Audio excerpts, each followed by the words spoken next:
Números capítulo 35.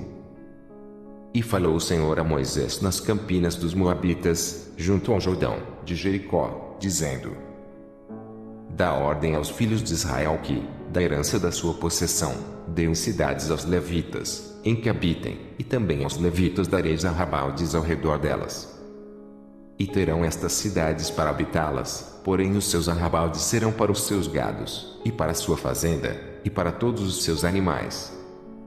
E os arrabaldes das cidades que dareis aos levitas, desde o muro da cidade para fora, serão de 1000 côvados em redor. E de fora da cidade, da banda do oriente, medireis 2000 côvados, e da banda do sul, 2000 côvados, e da banda do ocidente, 2000 côvados, e da banda do norte, 2000 côvados, e a cidade no meio, isto terão por arrabaldes das cidades. Das cidades, pois, que dareis aos levitas haverá 6 cidades de refúgio, as quais dareis para que o homicida ali se acolha, e, além destas, lhes dareis 42 cidades.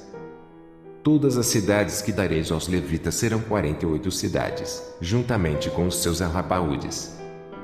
E as cidades que derdes da herança dos filhos de Israel, do que tiver muito, tomareis muito, e, do que tiver pouco, tomareis pouco. Cada um dará das suas cidades aos levitas, segundo a sua herança que herdar.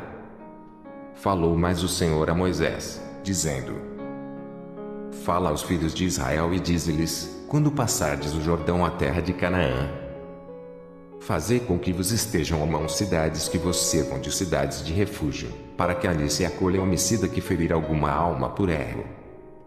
E estas cidades vos serão por refúgio do vingador do sangue, para que o homicida não morra, até que esteja perante a congregação no juízo. E, das cidades que derdes, haverá 6 cidades de refúgio para vós.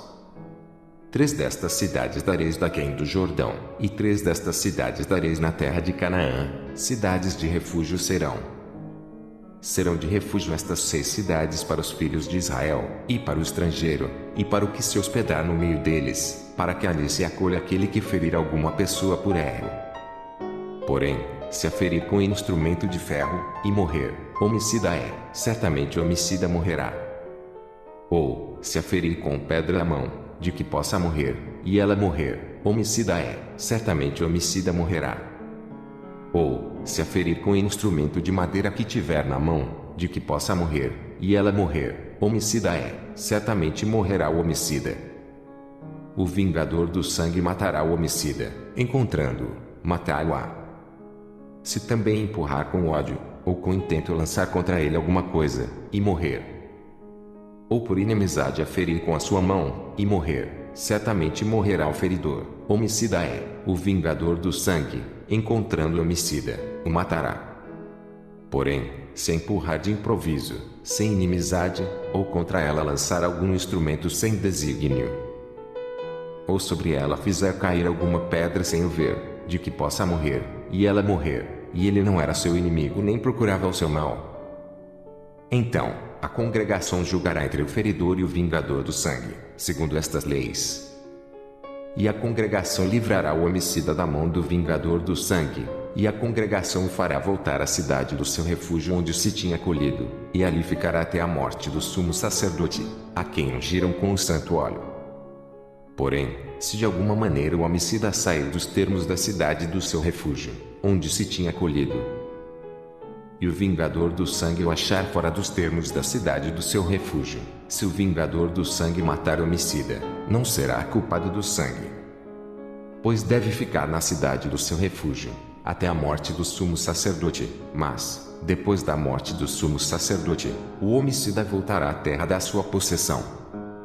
E estas coisas vos serão por estatuto de direito a vossas gerações, em todas as vossas habitações.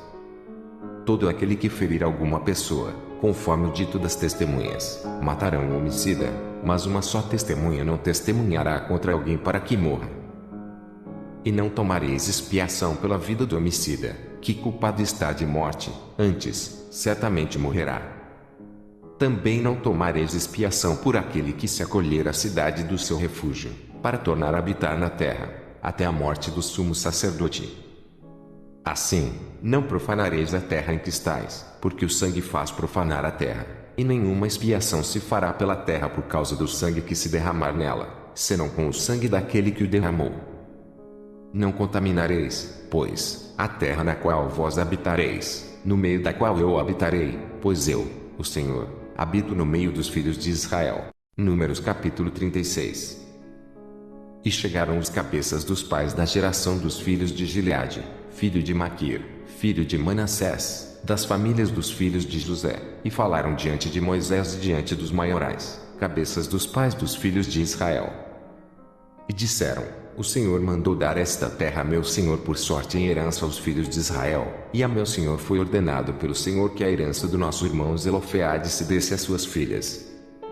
E, casando-se elas com algum dos filhos das outras tribos dos filhos de Israel, então, a sua herança seria diminuída da herança de nossos pais e acrescentada à herança da tribo de quem forem. Assim, se tiraria da sorte da nossa herança. Vindo também o ano do jubileu dos filhos de Israel, a sua herança se acrescentaria à herança da tribo daqueles com quem se casarem. Assim, a sua herança será tirada da herança da tribo de nossos pais. Então, Moisés deu ordem aos filhos de Israel, segundo o mandado do Senhor, dizendo: A tribo dos filhos de José fala bem. Esta é a palavra que o Senhor mandou acerca das filhas de Zelofeade, dizendo: Sejam por mulheres a quem bem parecer aos seus olhos, contanto que se casem na família da tribo de seu pai. Assim, a herança dos filhos de Israel não passará de tribo em tribo, pois os filhos de Israel se chegarão cada um à herança da tribo de seus pais. E qualquer filha que herdar alguma herança das tribos dos filhos de Israel se casará com alguém da geração da tribo de seu pai, para que os filhos de Israel possuam cada um a herança de seus pais. Assim, a herança não passará de uma tribo a outra, pois as tribos dos filhos de Israel se chegarão cada uma à sua herança. Como o Senhor ordenara a Moisés, assim fizeram as filhas de Zelofeade. Pois Macla, e Tirza, e Ogla, e Milca, e Noa, filhas de Zelofeade, se casaram com os filhos de seus tios. Das famílias dos de Manassés, filho de José, elas foram mulheres. Assim, a sua herança ficou na tribo da família de seu pai. Estes são os mandamentos e os juízos que mandou o Senhor pela mão de Moisés aos filhos de Israel nas campinas dos Moabitas, junto ao Jordão, de Jericó.